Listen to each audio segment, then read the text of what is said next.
అందరికీ నమస్కారం. మన ముందు డాక్టర్ కంటె సాయన్న గారు ఉన్నారు. వారు సామాజికవేత్త, అదేవిధంగా సమాజాన్ని రాజకీయాన్ని అవగాహన చేసుకొని రాజకీయంలో ప్రవేశించి ప్రజల్లో మార్పు కోరుకొని పలుమార్లు ఎన్నికల్లో పోటీ చేయటమే కాకుండా సాహిత్యవేత్త కూడా.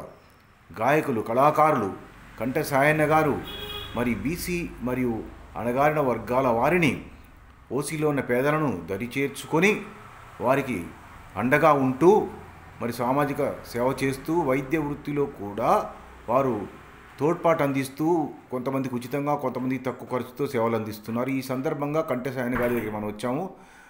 డాక్టర్ కంటె సాయన్న గారు, మీకు నమస్కారం. నమస్కారం సార్.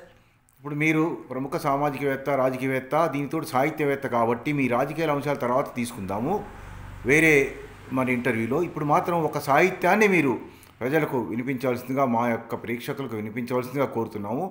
ముఖ్యంగా మీకు ఎన్నో సాహిత్యాలు వచ్చు, ఎన్నో గేయాలు రాశారు. బండ మీద మీరు ఒక మంచి కవిత్వం రాశారు, చాలా అద్భుతం.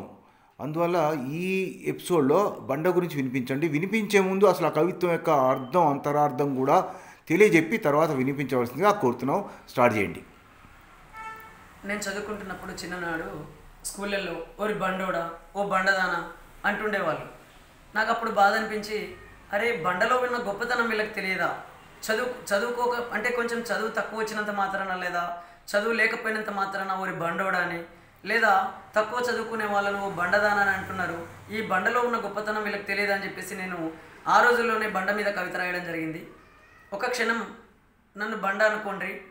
ఈ సందర్భంగా కంటె సాయన్న కాదు నా పేరు బండ అనుకోండి.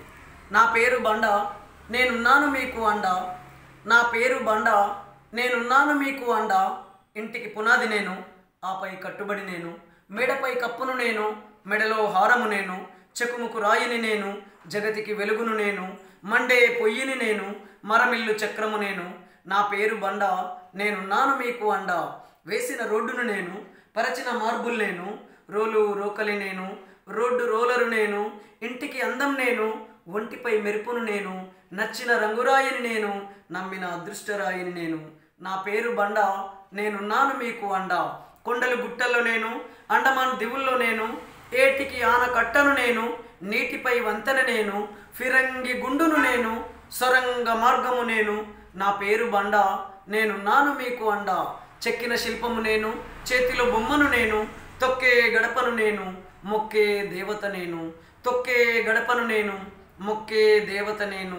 తలతల మెరిసే రాయిని నేను, తాతల నాటి సంపద నేను.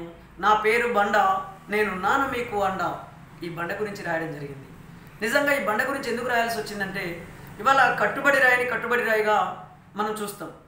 అదే డైమండ్ను మెడలేసుకుంటాం. మరి ఇది డైమండ్ కదా అని చెప్పేసి దీంతో నీళ్లు కట్టుకోగలుగుతామా?